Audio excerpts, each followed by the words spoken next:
The latest Pompey news, updates every day from the Pompey Sound news desk. John Messino's been talking about 20-year-old Australian striker Thomas WADDINGHAM, who is by no means a forgotten man, but it's been a while. He's sort of only vaguely remembered.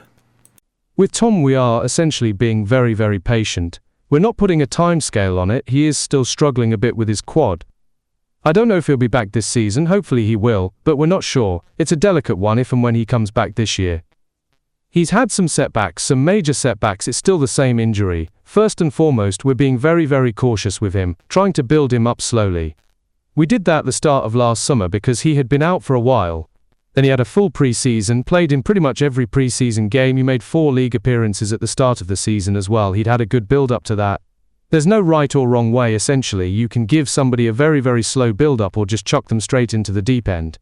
I want Tom back. I want him around the place. He was a very good performer in pre-season and scored on his debut last season.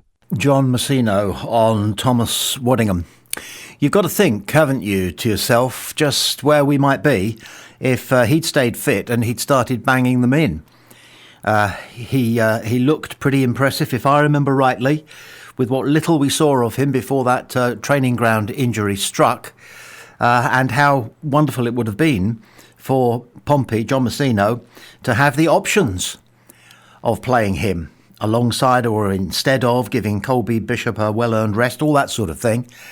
You just don't know. The sad thing is that he has barely entered the conversation since that injury, which was compounded and compounded and compounded again, apparently, through too rapid a timetable of recovery, appears to be the case, reading between the lines. So John Messino's not going to make the same mistake yet again, and they're going to nurse him back carefully to 100%. Of course, it remains to be seen whether he is nursed back into playing League One football or Championship football next season. At the moment, that's the only matter that's really on everybody's mind. Football's top boffins are at a loss to explain Pompey's weird 6-goal result against a QPR side who at best matched them on the pitch, but didn't even deserve 3 points, never mind a massive margin of victory. Was it the most clinical performance ever? According to Opta, yes. What QPR did v Pompey is statistically the most clinical performance in the history of English football since records began. Admittedly, they only began collecting data on match stats such as touches in the opposition box in 2019-20. But no other side scoring 3 or more goals in a game since those records began can match QPR's clinical ratio against Pompey. The graphic, Premier League and Championship games only, shows that some other sides have come close. Southampton had just 7 touches in the box in a 4-3 win, featuring 2 trademark James Ward-Prowse free kicks, at Aston Villa in November 2020. Saints had been on the other end 2 months earlier, when Son Heung-min inspired Tottenham to a 5-2 win at St Mary's Stadium, despite having only 8 touches in the area. Further down the leagues, MK Dons touched the ball only 9 times in the box in a 5-3 opening day League 2 win at Wrexham in August 2023. Coincidentally, on the same afternoon, Barnsley only had 12 touches in the box when thrashing Port Vale 7-0 in League 1. But QPR stand above them all, and it would be a surprise if their record is broken anytime soon. That is an astonishing piece of data, slice of statistics. The fact that scientifically proven is that QPR's performance against us a few days ago on Saturday was the most clinical performance by an English professional football team since data collection began in the way that it now is collected. I mean, it's staggering. No team has ever dissected the other team in the opposition box. This wasn't about possession all over the pitch. This wasn't about tackles won in the middle third. This was about getting into our box and turning it into a goal. A couple of teams in the past, as we heard, have come close to what QPR did against us. But that QPR performance in terms of clinical precision beats any other game that's ever been played. Okay, since 2019. That's only 5 or 6 years.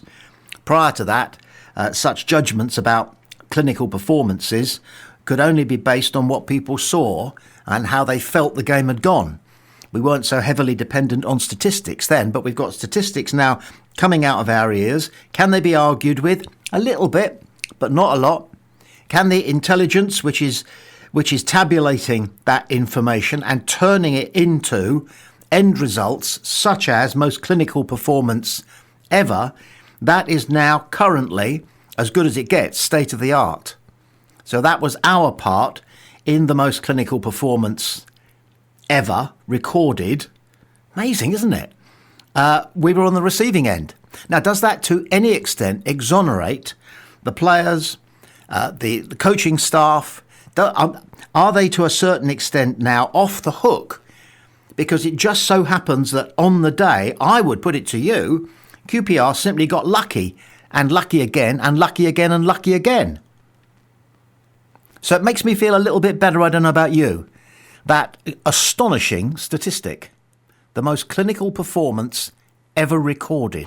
Vital Football are offering this overview of the relegation battle. The remaining matches of the season will be decisive for all clubs still in the survival fight. For West Brom, clashes against fellow strugglers like Oxford and Blackburn could make or break their campaign. Securing wins in these six-pointer games will be essential to climbing out of danger. Blackburn face a similar scenario, with fixtures against Portsmouth and Leicester potentially determining whether they survive or fall. Their ability to handle pressure in these critical matches could ultimately be the difference between safety and relegation. Leicester's remaining schedule includes tricky trips to mid-table sides and must-win home games against fellow strugglers. With the added distraction of off-field uncertainty, their focus and discipline will be under the microscope. Portsmouth also face a mix of tough away games and pivotal clashes against the other bottom teams. Any slip-ups could see them slip dangerously close to relegation. Oxford, battling just above the drop line, must navigate a series of games against clubs fighting for mid-table security, while also taking points off direct rivals. Their survival may well hinge on one or two critical results in the final stretch of the season. With Sheffield Wednesday already relegated, the drama is concentrated entirely on these 5 teams, making every match a potential turning point in the Championship survival story. The story told by these statistics is more than just numbers. The fight at the bottom of the Championship is one of high drama, intense pressure and razor-thin margins. Teams like Leicester and Portsmouth are navigating not only on-field challenges, but off-field issues, while West Brom and Blackburn are clinging to fragile form that could collapse with a single bad result.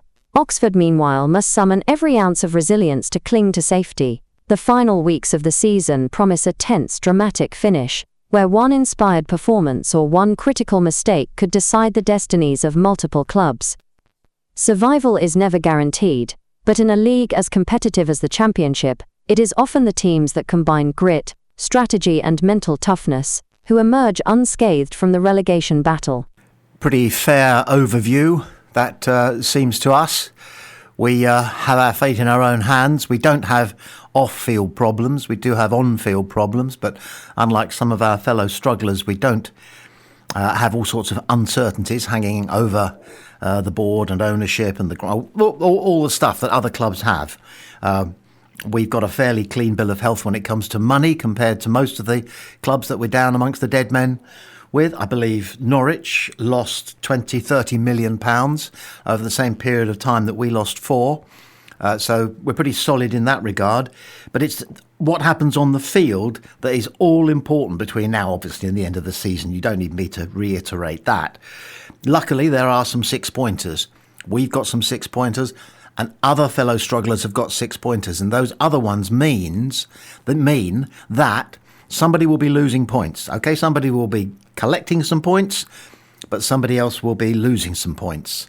I don't know whether it's better that those teams draw when they're 6-pointers involving fellow strugglers who aren't us, or whether we'll want one team or the other to win so that the other team loses. We'll probably have to make up our minds where our allegiance lies on a day-by-day, match-by-match basis. But we're in for a white-knuckle ride.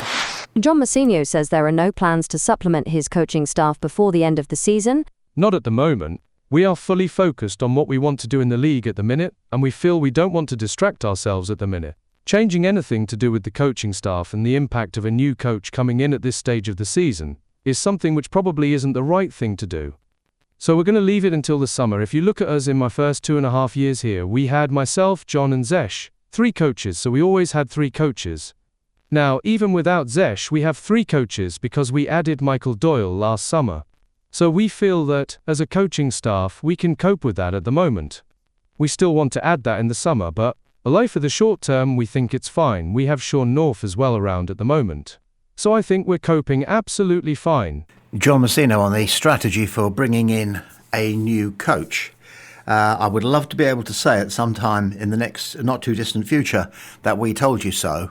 And I will just repeat the name that we have that we think might be pulled out of the hat sometime quite early into the summer break. And that is Marlon Pack. A fine coach, a fine manager in waiting, possibly doing a good deal of work behind the scenes with the rest of the lads. He has the gravitas, he has the respect, he's got all the coaching badges you need. He knows Pompey inside out. He knows the city inside out. He's a Pompey man. He's made for being John Messino's number 2. Time will tell.